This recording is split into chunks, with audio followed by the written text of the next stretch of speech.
Welcome back to our channel dear student. मैं देवेंद्र आपका channel the online व्यवस्था में स्वागत करता हूं। स्टूडेंट, आज के वीडियो में हम जीके का पेपर सॉल्व करेंगे और ये मंथ जनवरी 2026 का ये पेपर रहने वाला है। तो चलिए शुरू करते हैं। और इससे पहले मैं शुरू करूं, आप अपनी जीके की कॉपी निकाल लीजिए। जिस जिस मैं प्रश्नों को बताते जा रहा हूँ आप उनको अपनी कॉपी में भी नोट करेंगे और अंत में आप ये भी बताएंगे कि आपके ये 35 में से कितने मार्क्स आए। ठीक है, तो चलिए शुरू करते हैं। क्वेश्चन नंबर 1, अगर किसी वस्तु को दो समतल दर्पण के बीच में रखा जाए तो एक दूसरे के समांतर और आमने सामने रखे हों तो बनने वाले प्रतिबिंबों की संख्या होगी। तो इसका जो राइट आंसर वो है सी। आप इसको घर में प्रैक्टिकल करके देख सकते हैं। आप एक दर्पण इधर पे रखिए, एक दर्पण इधर पे रखिए, बीच में कोई वस्तु या मोमबत्ती वगैरह जला लीजिए, फिर देखिए उनमें कितने प्रतिबिंब बनेंगे। तो ये जो प्रतिबिंब बनेंगे ये अनंत है। ठीक है, क्वेश्चन नंबर 2 देख लेते हैं। डॉक्टर पुरोहित सौरमंडल के विषय में बात करते हुए छात्रों से पूछते हैं कि क्या आप जानते हैं सौरमंडल में पृथ्वी किन दो ग्रहों के बीच में स्थित है? निम्न में से प्रश्न का सही उत्तर होगा। तो पृथ्वी किस के बीच में है? इसका जो राइट आंसर वो है बी, शुक्र और मंगल के बीच में। आप जानते हैं अगर हम इसको सूर्य माने, ठीक है, तो सूर्य के सबसे निकटवर्ती कौन है? बुध, बुध के बाद शुक्र, शुक्र के बाद पृथ्वी, पृथ्वी के बाद मंगल, मंगल के बाद बृहस्पति, बृहस्पति के बाद शनि ग्रह है और शनि के बाद लास्ट के दो कौन है ये आप कमेंट में बताएंगे। ठीक है, चलिए क्वेश्चन नंबर हम 3 देख लेते हैं। जिप्सम निम्न में से किस धातु का अयस्क है? तो इसका भी जो राइट आंसर वो है बी, कैल्शियम का। क्वेश्चन नंबर 4, निम्न में से सही विकल्प चुनिए। ठोस का निश्चित आकार, तो द्रव का क्या होगा? तो जैसे ठोस का निश्चित आकार होता है तो वैसे द्रव का क्या होता है? ए, निश्चित आयतन। क्वेश्चन नंबर 5, बालों और नाखून में मौजूद केराटिन एक प्रकार का क्या है? तो केराटिन क्या है? एक प्रकार का प्रोटीन है। तो सी इसका राइट आंसर है। आप नोट भी करते जाएंगे। कोई प्रश्न अगर समझ में नहीं आता तो आप कमेंट में अवश्य पूछेंगे। ठीक है, क्वेश्चन नंबर 6 देख लेते हैं। महात्मा गांधी ने सविनय अवज्ञा आंदोलन किस प्रकार प्रारंभ किया? तो किस प्रकार प्रारंभ किया? नमक कानून को तोड़कर प्रारंभ किया। ठीक है, आप दांडी मार्च के बारे में जानते हैं। दांडी मार्च कब शुरू हुआ था? 12 मार्च कब हुआ था? 12, आप नोट भी करते रहेंगे। 12 मार्च 1930 को शुरू हुआ था। ठीक है, और कब खत्म हुआ? 6 अप्रैल को। ये हुआ 6/4/1930 को ये खत्म हुआ, समझ गए। और उन्होंने दांडी नामक जो जगह है वहाँ पे से नमक उठाया और सविनय अवज्ञा आंदोलन प्रारंभ किया। तो 20 का राइट आंसर हुआ। क्वेश्चन नंबर 7, भारतीय स्वतंत्रता संग्राम के दौरान निम्नलिखित में से किसने फ्री इंडियन लीजन नामक सेना स्थापित की थी? तो ये किसने की थी? तो इसका जो राइट आंसर वो है डी, सुभाष चंद्र बोस ने। अब कब की थी? प्रश्न ये भी उठ सकता है। तो कब की थी? तो 1941 में की थी। किस देश में की थी? तो उन्होंने ये जर्मनी में की थी। ठीक है, ये उन्होंने कहाँ की थी? जर्मनी में की थी। तो जो मैंने बताया आपको, इन प्रश्नों को भी आप नोट करें। ठीक है, इस प्रश्न को तो आप नोट करेंगे, साथ में जो मैंने बताया कि कब की थी, तो 1941 को की थी, इसको भी आप नोट करेंगे। और कहाँ की थी, किस देश में की थी? तो जर्मनी में की थी। तो इसको भी आप अपनी कॉपी में नोट करें। चलिए क्वेश्चन नंबर 8 देख लेते हैं। क्रिसमस निम्नलिखित में से किस देश में गर्मियों में मनाया जाता है? तो इसका जो राइट आंसर वो है सी, ऑस्ट्रेलिया में। क्यों मनाया जाता है? इसका मैंने एक कंप्लीट इस पर एक लेख लिखा था, जो हमारा व्हाट्सएप का चैनल है द ऑनलाइन व्यवस्था करके आप व्हाट्सएप में सर्च करेंगे, या मैं उसका लिंक भी डिस्क्रिप्शन में दे दूंगा, आप वहाँ से भी जुड़ सकते हैं। तो इस बारे में हमने एक विस्तृत लेख लिखा था, आपको वो ये लेख वहाँ मिल जाएगा कि ऑस्ट्रेलिया में गर्मियों में क्यों मनाया जाता है। ठीक है, तो चलिए, जबकि हमारे यहाँ तो 25 दिसंबर को ठंडियों में मनाया जाता है। ठीक है, ऑस्ट्रेलिया में गर्मियों में क्यों मनाया जाता है तो मैंने वहाँ लिखा है। ठीक है, आप उससे भी अवश्य जुड़ें, वहाँ भी हम रेगुलर अपडेट करते रहते हैं। तो चलिए क्वेश्चन नंबर 9 देख लेते हैं।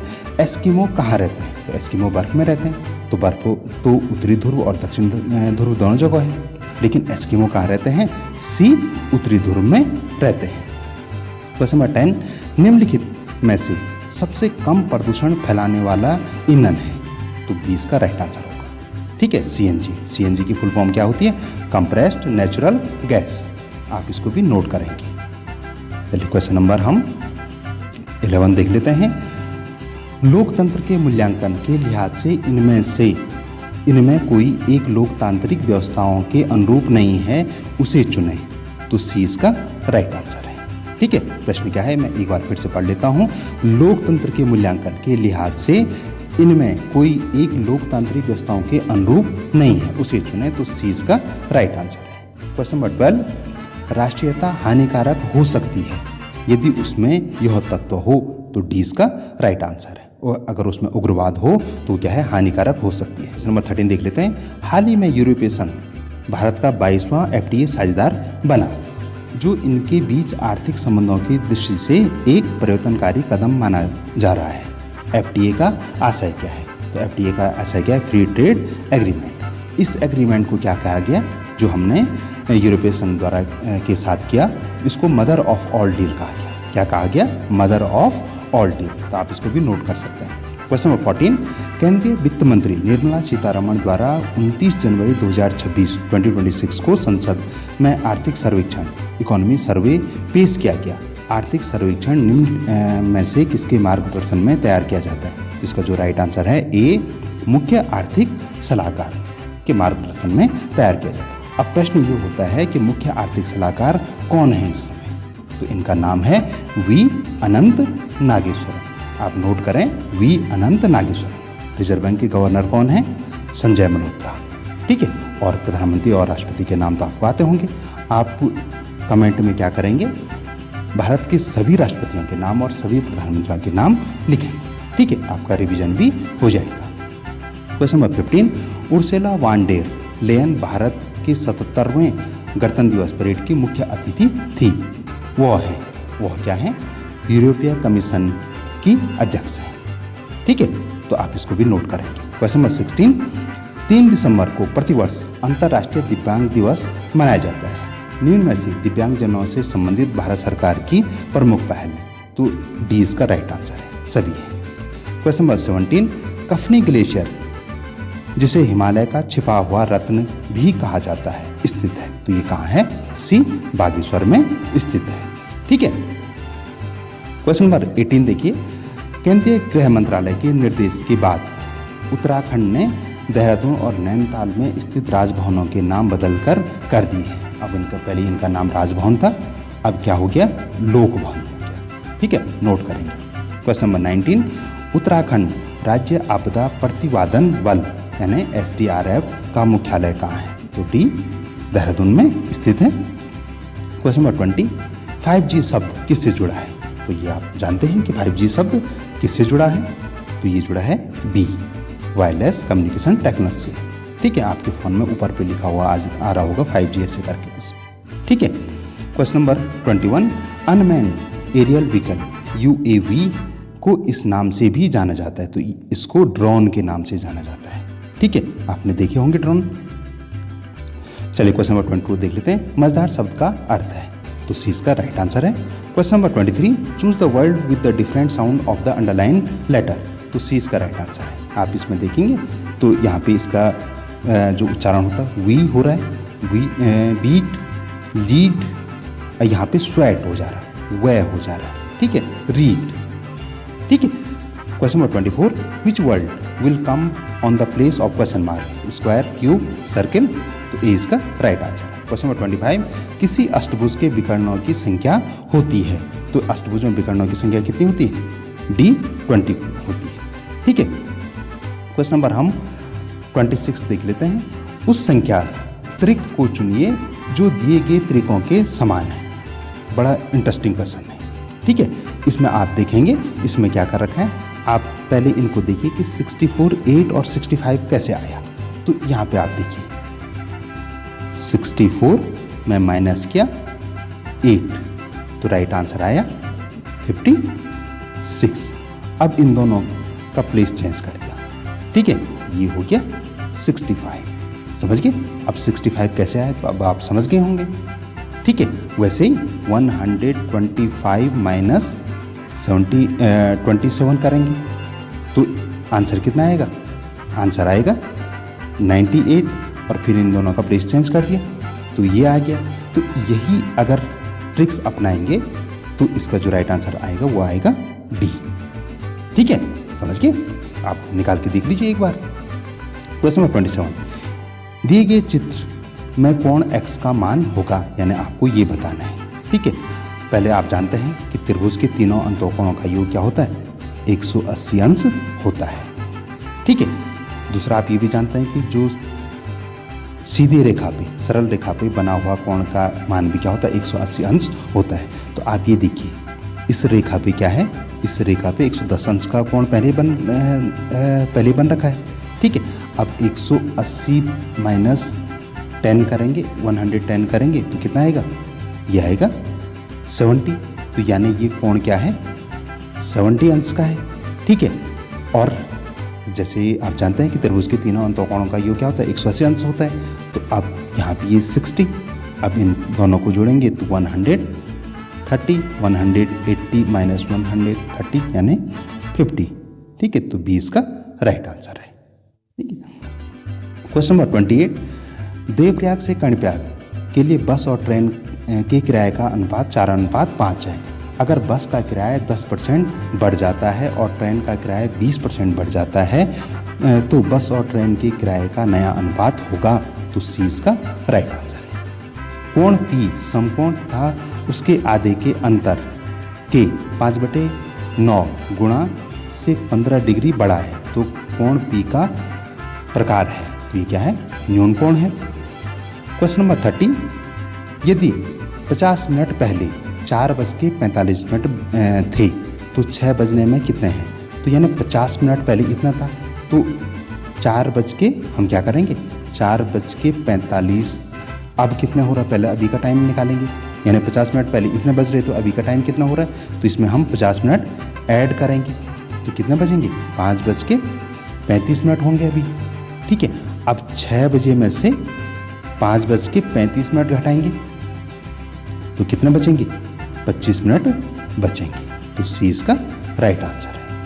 क्वेश्चन नंबर 31, एक पक्षी प्रेमी से पूछा गया कि उसकी टोकरी में कितने पक्षी हैं? तो उसने उत्तर दिया कि 6 को छोड़कर सभी तोते हैं, 6 को छोड़कर सभी कबूतर हैं, 6 को छोड़कर सभी कोयल हैं। तो उसकी टोकरी में कितने पक्षी थे? बड़ा इंटरेस्टिंग क्वेश्चन है। तो उसकी टोकरी में सिर्फ 9 पक्षी थे। ठीक है, क्वेश्चन नंबर 32, एक बगीचे में पौधों की 48 पंक्तियां हैं, 48 पंक्तियां हैं, प्रत्येक पंक्ति में 42 पौधे हैं। यदि प्रत्येक पौधे के लिए 3 बाल्टी पानी की आवश्यकता है तो सभी पौधों के लिए कितने बाल्टी पानी की आवश्यकता होगी? बड़ा आसान प्रश्न। 48 मल्टीप्लाई बाई 12। ठीक है, जो भी आंसर आता उसमें मल्टीप्लाई बाई 3 तो राइट आंसर आएगा इतना 1728। ठीक है, क्वेश्चन नंबर 33, किसी कंपनी में काम करने वाले विज्ञान, कला और वाणिज्य स्नातकों की संख्या 300, 700, 500 है। यदि इन आंकड़ों को पाई चार्ट द्वारा दर्शाया जाए तो विज्ञान स्नातकों के लिए कोण क्या होगा? तो पहले आप क्या करेंगे? 300 प्लस 500 और प्लस 700 को ऐड करेंगे। ठीक है, तो टोटल होगा 1500। ठीक है, अब इसमें से आपको सिर्फ विज्ञान स्नातकों के बारे में बताना है।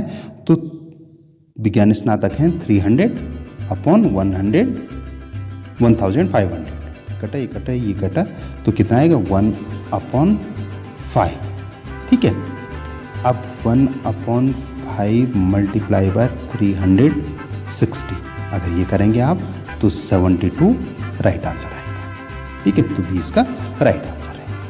क्वेश्चन नंबर 34, एक परीक्षा में 35% छात्र 35% गणित में फेल हो जाते हैं, 15% अंग्रेजी में फेल हो जाते हैं। यदि 10% दोनों में फेल हो जाते हैं तो पास का प्रतिशत होगा। तो ए इसका राइट आंसर है। क्वेश्चन नंबर 35 और आज की वीडियो का हमारा हिंदी मीडियम का अंतिम प्रश्न, किसी वर्ष यदि 25 मई को रविवार का दिन है तो उसी वर्ष 25 दिसंबर को सप्ताह का कौन सा दिवस होगा? तो ए इसका राइट आंसर है। तो स्टूडेंट जो हिंदी मीडियम वाले हैं उनके लिए ये प्रश्न पत्र यहीं पे समाप्त है। आप कमेंट में अवश्य बताएं कि आपके 35 में से कितने मार्क्स आए। ठीक है, अगर आप हमारे चैनल से नहीं जुड़े हैं तो चैनल को अवश्य सब्सक्राइब करें, वीडियो को लाइक करें और आप हमारे व्हाट्सएप चैनल से अवश्य जुड़ें। वहाँ हम इस प्रकार के प्रश्नों को डेली अपडेट करते रहते हैं, अब इंग्लिश मीडियम वालों के लिए। ठीक है, सेम क्वेश्चन है, मैं इसलिए आपको जल्दी जल्दी इनका आंसर बताऊँगा। ठीक है, सेम है बिल्कुल, कोई इनमें कोई डिफरेंट नहीं है। ठीक है, तो पहले का सी, दूसरे का बी, तीसरे का बी, चौथे का जो राइट आंसर है वो है ए। ठीक है, क्वेश्चन नंबर 5 का सी, क्वेश्चन नंबर 6 का बी, क्वेश्चन नंबर 7 का डी, क्वेश्चन नंबर 8 का सी, क्वेश्चन नंबर 9 का सी। ठीक है, क्वेश्चन नंबर क्वेश्चन नंबर जो 10 का राइट आंसर वो है सी, CNG। क्वेश्चन नंबर 11 का सी, क्वेश्चन नंबर 12 का डी। ठीक है, आप नोट भी करते रहें। ठीक है, समझा मैंने पहले दिया है, अब आप सिर्फ इसको जो इंग्लिश मीडियम का है वो नोट करते रहेंगे। क्वेश्चन नंबर 13 का सी, क्वेश्चन नंबर 14 का ए, क्वेश्चन नंबर 15 का जो राइट आंसर रहेगा वो है डी, क्वेश्चन नंबर 16 का जो राइट आंसर रहेगा वो है D, all of above. Question number जो 17 का राइट आंसर है वो है सी, क्वेश्चन नंबर 18 का right answer B, question number 19 का right answer D, question number 20 का जो राइट आंसर रहेगा वो है बी, क्वेश्चन नंबर 21 का जो राइट आंसर वो है ए। ठीक है, क्वेश्चन नंबर 22 का right answer C, question number 23 का right answer C, question number 24 का जो राइट आंसर है वो है ए, क्वेश्चन नंबर 25 का right answer D, question number 26 का राइट आंसर डी। ठीक है, नोट भी करते रहेंगे। क्वेश्चन नंबर 27 का जो राइट आंसर है बी, क्वेश्चन नंबर 28 का राइट आंसर है सी, क्वेश्चन नंबर 29 का राइट आंसर है बी, क्वेश्चन नंबर 30 का राइट आंसर है सी। ठीक है, क्वेश्चन नंबर 31 का राइट आंसर है ए, क्वेश्चन नंबर 32 का राइट आंसर है सी, क्वेश्चन नंबर 33 का राइट आंसर है बी, क्वेश्चन नंबर 34 का राइट आंसर है ए और क्वेश्चन नंबर 35 का राइट आंसर है ए। तो डियर स्टूडेंट, ये था हमारा आज का वीडियो। आप कमेंट में अवश्य बताएं कि आपके कितने मार्क्स आ रहे हैं। Thank you.